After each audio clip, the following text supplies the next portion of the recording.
بسم الله الرحمن الرحيم. الإخوة المواطنون، أتحدث إليكم في أوقات صعبة تمتحن مصر وشعبها، وتكاد أن تنجرف بها وبهم إلى المجهول. يتعرض الوطن لأحداث عصيبة واختبارات قاسية بدأت بشباب ومواطنين شرفاء مارسوا حقهم في التظاهر السلمي تعبيرا عن همومهم وتطلعاتهم.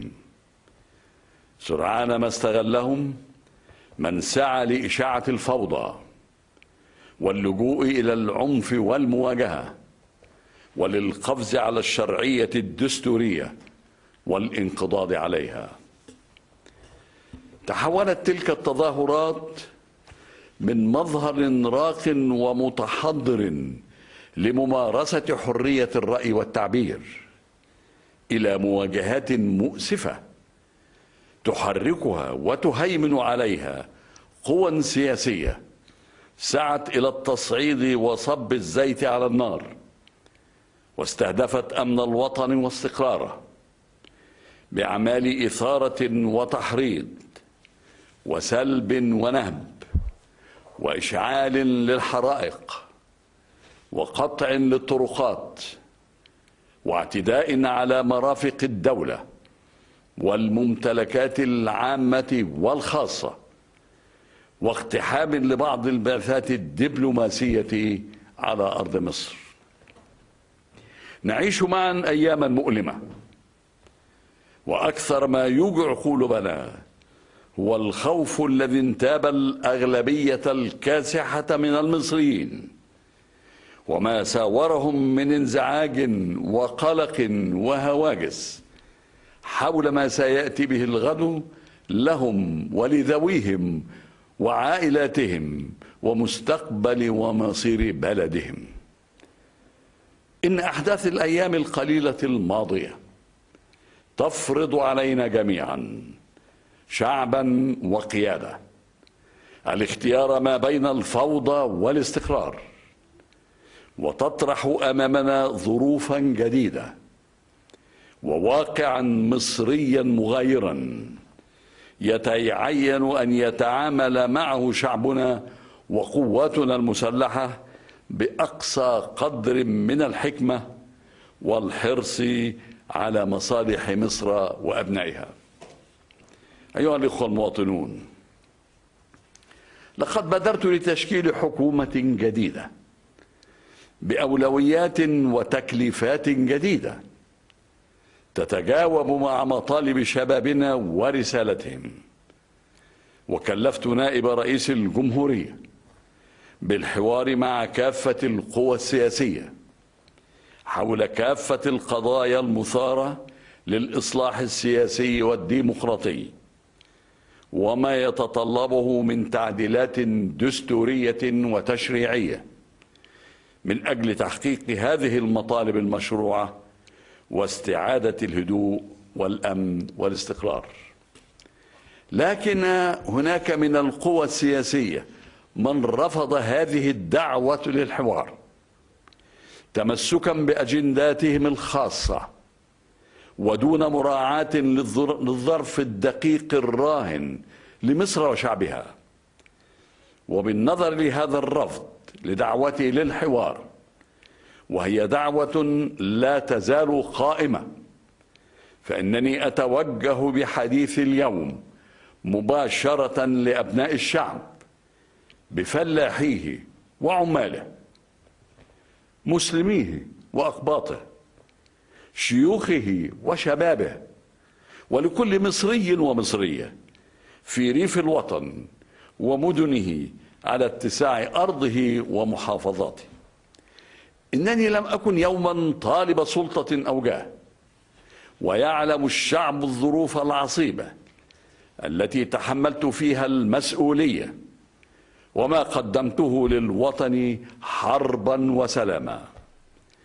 كما أنني رجل من أبناء قواتنا المسلحة، وليس من طبعي خيانة الأمانة أو التخلي عن الواجب والمسؤولية.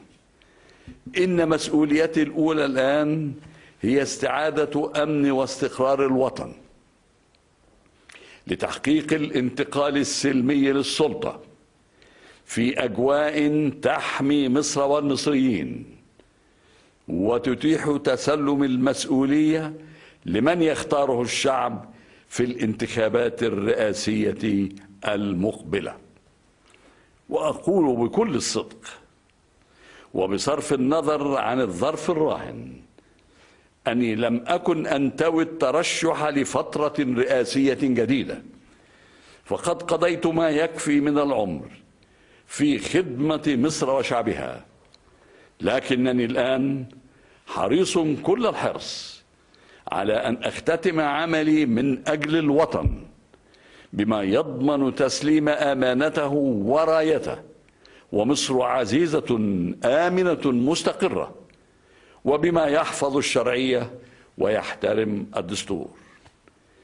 أقول بعبارة واضحة أنني سأعمل خلال الأشهر المتبقية من ولايتي الحالية كي يتم اتخاذ التدابير والإجراءات المحققة للانتقال السلمي للسلطة بموجب ما يخوله لي الدستور من صلاحيات.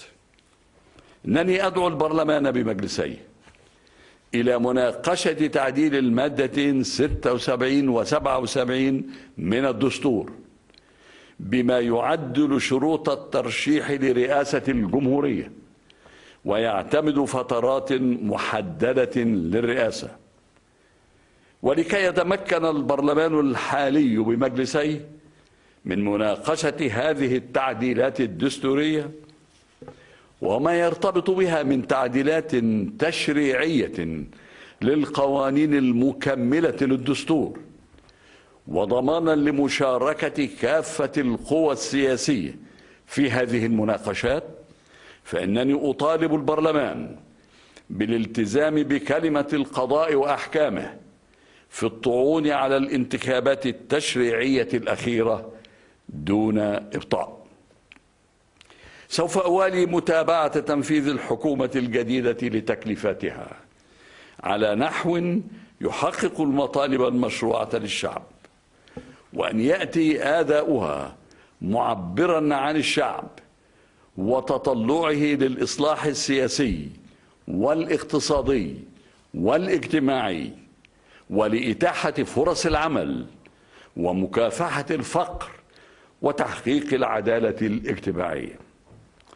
وفي ذات السياق إنني أكلف جهاز الشرطة بالاطلاع بدوره في خدمة الشعب وحماية المواطنين بنزاهة وشرف وأمانة وبالاحترام الكامل لحقوقهم وحرياتهم وكرامتهم. كما أنني أطالب السلطات الرقابية والقضائية بأن تتخذ على الفور ما يلزم من إجراءات لمواصلة ملاحقة الفاسدين والتحقيق مع المتسببين فيما شهدته مصر من انفلات أمني ومن قاموا بأعمال السلب والنهب وإشعال النيران وترويع الآمنين. ذلك هو عهدي للشعب خلال الأشهر المتبقية من ولايتي الحالية.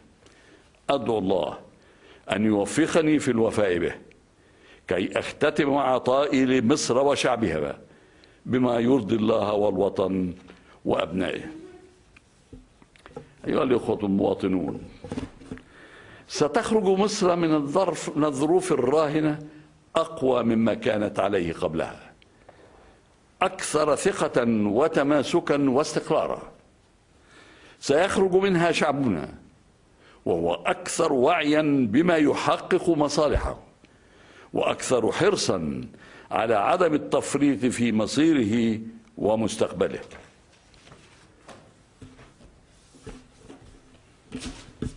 إن حسني مبارك الذي يتحدث إليكم اليوم يعتز بما قضاه من سنين طويلة في خدمة مصر وشعبها.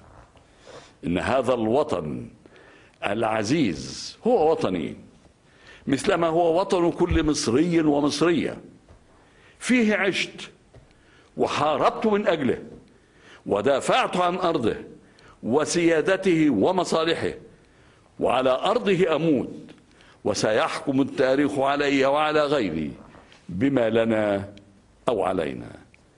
إن الوطن باق والأشخاص زائلون، ومصر العريقة هي الخالدة أبدا، تنتقل رايتها وأمانتها بين سواعد أبنائها، وعلينا أن نضمن تحقيق ذلك بعزة ورفعة وكرامة جيلا بعد جيل. حفظ الله هذا الوطن وشعبه، والسلام عليكم ورحمة الله وبركاته.